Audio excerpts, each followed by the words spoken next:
নমস্কার, আমি Reshma Khatun, junior engineer in West Bengal state electricity ট্রান্সমিশনে।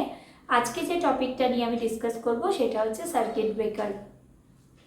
ইন্টারভিউতেও আমাদের অনেক সময় সার্কিট ব্রেকার রিলেটেড অনেক কোয়েশ্চেন জিজ্ঞেস করে। তো what is circuit breaker? Circuit breaker is a switching device যেটা আমাদের আন্ডার অ্যাবনর্মাল কন্ডিশনে সার্কিটকে আর সুইচ ইকুইপমেন্টকে, আমাদের যে পাওয়ার সিস্টেম ইকুইপমেন্ট থাকে সেগুলোকে প্রোটেকশন প্রোভাইড করে। এবার এটা কিভাবে কাজ করে? সার্কিট ব্রেকারের মধ্যে একটা মুভিং কন্ট্যাক্ট থাকে আর একটা ফিক্সড কন্ট্যাক্ট থাকে। যখনই ফল্ট অ্যারাইজ করে বা অ্যাবনর্মাল কন্ডিশন হয় তখন কি হয়, সেই মুভিং কন্ট্যাক্টটা ফিক্সড কন্ট্যাক্ট থেকে সরে যায়। যখন অ্যাবনর্মাল কন্ডিশন অ্যারাইজ করে তখন তার মধ্যে দিয়ে হাই কারেন্ট ফ্লো হয়। যখন মুভিং কন্ট্যাক্টটা ফিক্সড কন্ট্যাক্ট থেকে আলাদা হয়ে যায় তার মধ্যে একটা আর্ক প্রডিউস হয়। সেই আর্ক পাঞ্চিং মিডিয়াম হিসাবে আমরা যেটা ইউজ করি সেই হিসাবে আমাদের সার্কিট ব্রেকারের নাম হয়। যেমন ভিসিবি মানে ভ্যাকিউম সার্কিট ব্রেকার, ওসিবি মানে অয়েল সার্কিট ব্রেকার। আবার SF6 এখন হাই ভোল্টেজে আমরা বেশিরভাগই SF6 ব্যবহার করে থাকি আর্ক পাঞ্চিং মিডিয়াম হিসাবে। কিন্তু তার ওয়ার্কিং প্রিন্সিপালটা হলো এই যে ফিক্সড কন্ট্যাক্টটা মুভিং কন্ট্যাক্ট থেকে আলাদা হয়ে যায়, হয়ে গিয়ে আমাদের কি হয়, সার্কিটটাকে ইন্টারাপ্ট করে দেয় বা ট্রিপ করে যায়। এবার সার্কিট ব্রেকারের ডেফিনেশনে দেখবে লেখা থাকে it can be make or break by remote control or manually under normal condition. এর মানেটা কি?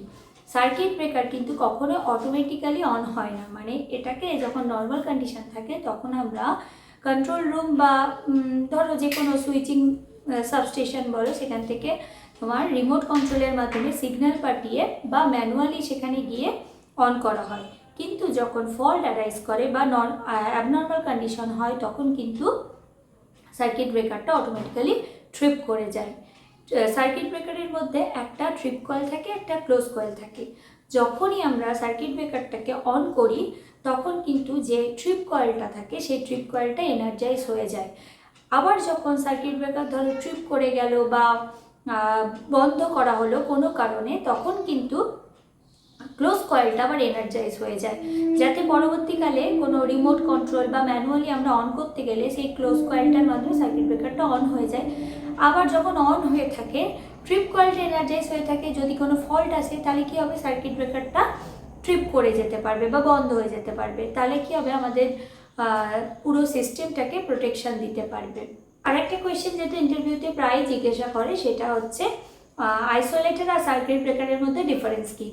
তো আইসোলেটর কাজ করে অফলোড কন্ডিশনে আর সার্কিট ব্রেকার কাজ করে অনলোড কন্ডিশনে। মানে আমাদের যখন কোনো রকম ধরো ফল্ট আসলো, সার্কিট ব্রেকার ট্রিপ করে যায়, কিন্তু আইসোলেটর কোনো রকম আইসোলেটর যে ওই হিউজ কারেন্ট নিয়ে যে আইসোলেটর খুলে যাবে সেটা কিন্তু হয় না। তাহলে আইসোলেটরগুলো কিন্তু খুব ক্ষতি হবে, মানে পুড়ে যাওয়ার চান্স থাকবে। আইসোলেটরকে সবসময় যখন অফ লোড থাকবে তখনই ওটাকে ওপেন করা যায়। কিন্তু সার্কিট ব্রেকারের ক্ষেত্রে অন্য। সার্কিট ব্রেকারের মধ্যে ফল্ট কন্ডিশনে হিউজ কারেন্ট আসে এবং সেটা সেই অবস্থাতেই কিন্তু সঙ্গে সঙ্গে ট্রিপ করে।